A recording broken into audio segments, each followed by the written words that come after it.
رسول الله صلی الله علیه و آله وسلم فرمایي چې اخیره زمانہ کې به حرج واقع کیږي.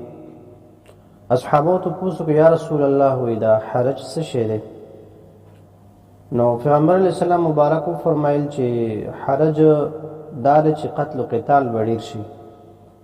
مسلمانان به خپل منځ کې یو بل په معمولی خبرو باندې وجنې ولي به او قتل و قتال به ډېر شي.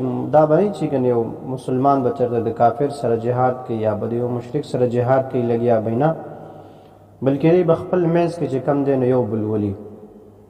لکه نن سبا سوشل میډیا باندې تاسو وینئ پوسټونو کې پلان کې ویشته، پلان کې ځکه پلان کې ویشته، ټول همدغه حالات دي روان دي.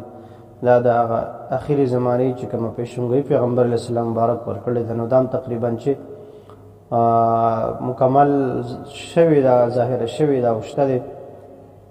لنډ مثال یې دغه دی چې لکه تاسو بله ورځ لیدلی دي چې هغه هلک خپل مور او پلار ویشتي دي او څوک ولي نو دغه صورت کې پیغمبر علیه السلام مبارک فرمایي چې تاسو قاتل مو جوړیږئ بلکې مقتول جوړ شئ. یعنی مطلب ته بل څوک مه وله، تا د خیر دی څوک ولي نو شهید خو به شي کم سے کم که نه، خو قاتل مه جوړیږه.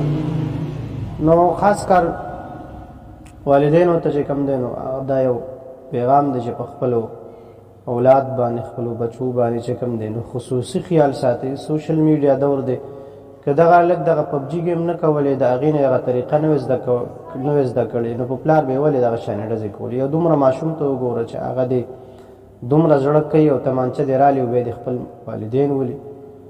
نو د خپل اولاد هغه تربیت چې کوم دی په هغې باندې خصوصي خیال ساتئ.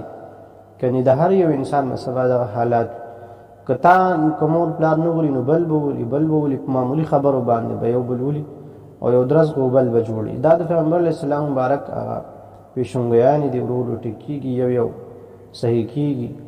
نو الله دې موږ او تاسو د فتنو د دور نه وساتي او داسې قسم فتنو دي الله موږ وساتي. کوشش کوئ چې ستاسو د لاس نه چرې یو انسان ته چې کوم دی نو تکلیف مصیبت ضرر ونه رسېږي. خیر د که تا ته یو انسان در رسېږي ته په هغې باندې صبر کوه، الله به چې کوم دی نو تعالی اجر درکوي. نو ځکه پیغمبر علیه السلام مبارک فرمایلی هم دی چې په دغه وخت کې تاسو قاتلان مه جوړېږئ بلکې مقتول جوړ شئ. یعنې تا دې څوک ولي خیر دی خو ته څوک مه وله. نو مطلب دا دی چې یعنې صبر کوئ نو الله به پې تاسو ته چې کوم دی نو اجر درکوي. که یو سړی ظالم دی نو هغه خدای ظالم پیدا کړی نو د هغې جواب به الله ورکوي خیر دی. ځکه آخرت شتې داسې دی یو حساب کتاب رشتې دی چې هلته به دا ټول ځي او د دغې به ترې تپوس کېږي.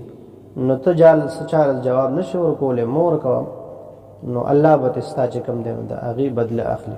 نو که ته مقتول جوړ شي چا ویشتلی نو شهید به شي. د شهید ډېره لویه مرتبه ده. الله دې موږ او تاسو ته ټولو ته نصیب کړي. السلام علیکم ورحمة الله.